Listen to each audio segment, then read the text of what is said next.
What is love? Understanding relationships. What is love? Our world is in danger of losing it if we do not understand what love is. I foresee that if we do not know what love is, many marriages will break, many relationships will not even exist, many businesses will never grow to be big enough, many ministries, many leaders will not be able to rise because of this mistake of feelings.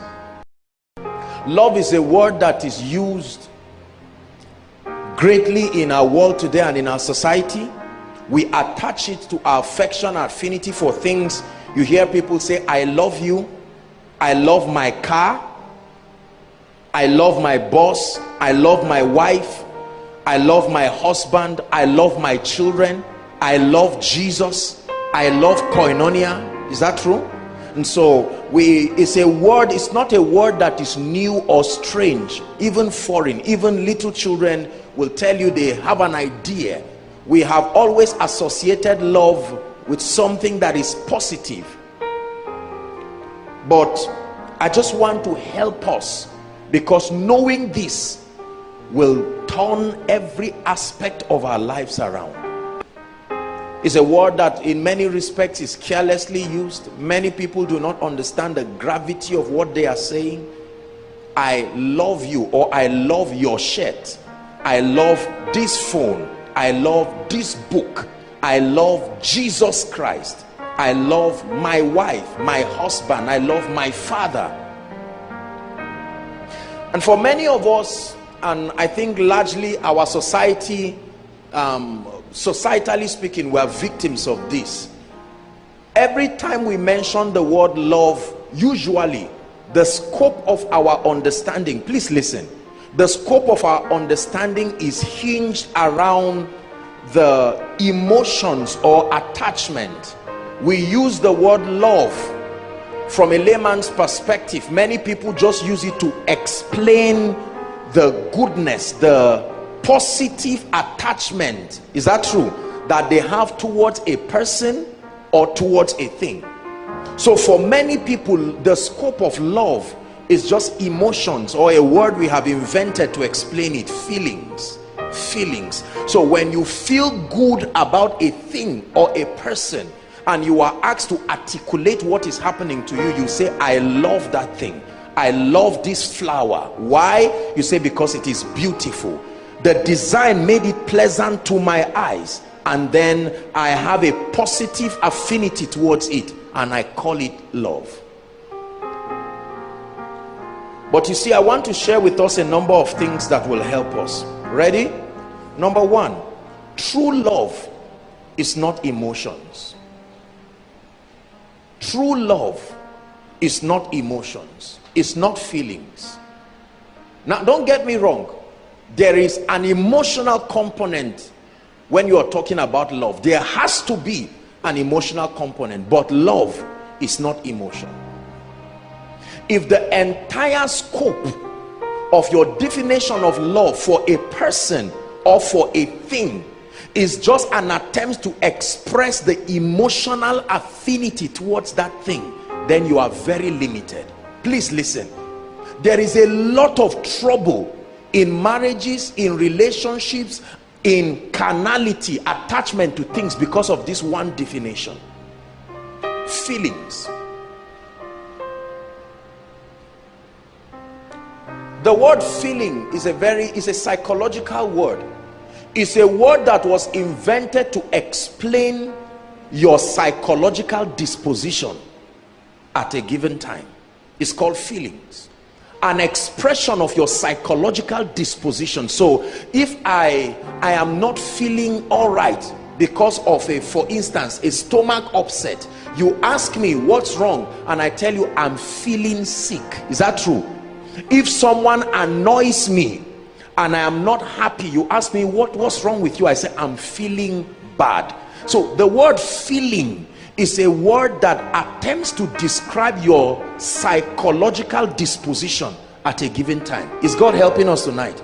Please make sure you are listening everywhere, online, outside, because one of the biggest unbecomings of people is their vulnerability to feelings. For when you become a victim of feelings, both your relationship with God and your relationship with life will be shattered. Because you see, feelings, listen, love is not a feeling.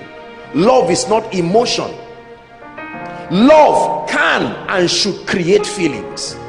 True love should create feelings. Don't get me wrong. True love should create emotions.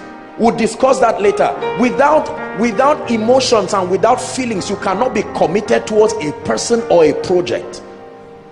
I preach and we run this ministry and do what God is doing because much more than an instruction from God, I'm emotionally connected to what I'm doing, and therein lies my passion for the work I'm doing. Without feeling, without emotion, there is no basis for being passionate. But love is not feeling. Are we together? Love can create feelings, but it's not feelings. We know from life and biology that feelings can be products of chemical reactions, hormones. Feelings can be products of whatever it is, all kinds of physiological things that happen within a human being. That is the reason why love that is based on feelings should not be trusted. Is that true? When you build your love life based on emotions and feelings, you will never be able to sustain. That's why many people do not have the strength to push a business idea to the end. They say they love it because the idea reflected a positive emotion to them. Is that true? And so they believe that they love the idea. But then when another idea came to them higher and better than that one, all of a sudden their loyalty to that idea went. And it is easier for it to be a thing. It is terrible when it becomes a person. Is that true?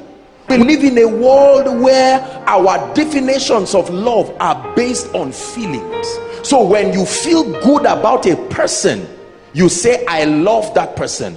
And for many of us, now I say this with honor, we have watched films, we have been exposed to books, and we have even been mentored by personalities who have been so inclined to emotions, and the entire scope of their definition of love is that it must always give you a feeling, a positive feeling. And if for any reason the feeling is not positive, then it is not love. That is not an accurate teaching.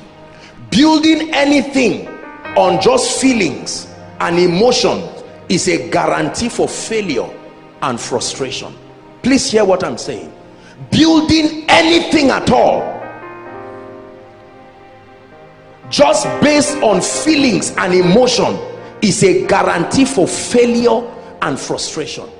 When you build a business on feeling, when you build a relationship on feeling, when you build marriage on feeling, when you build your walk with God on feeling, when you build your spiritual growth process on feeling, that's what makes a lot of believers start feeling bad.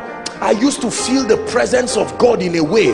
When I'm about to climb the stage, I feel that thing. When I feel it, I know God is there. And right now I'm about to pray for sick people and I don't seem to feel it, and they believe God is not there with me, because we have been trained. We don't ignore feelings, but feeling is not love. Feeling has brought a lot of people into trouble. There are marriages that are in trouble today because of the mistake of feeling. Listen carefully. There are relationships today that are in shambles because of feeling. There are businesses, there are careers, there are people today who are in geographic regions that they should never be. Ask them what happened, they say, I felt so. There are people who should never be close to certain personalities. There are people who should never be involved in certain businesses. is like an emotional rampage. Feelings, they drive us up and down, and so we begin to vacillate based on whatever disposition we have at the moment. When a revelation sounds good to you, this is wonderful, and then you love the revelation, so you say. Then the day you understand the gravity of that revelation and it does not go well with you, you throw it away. Love is not feeling.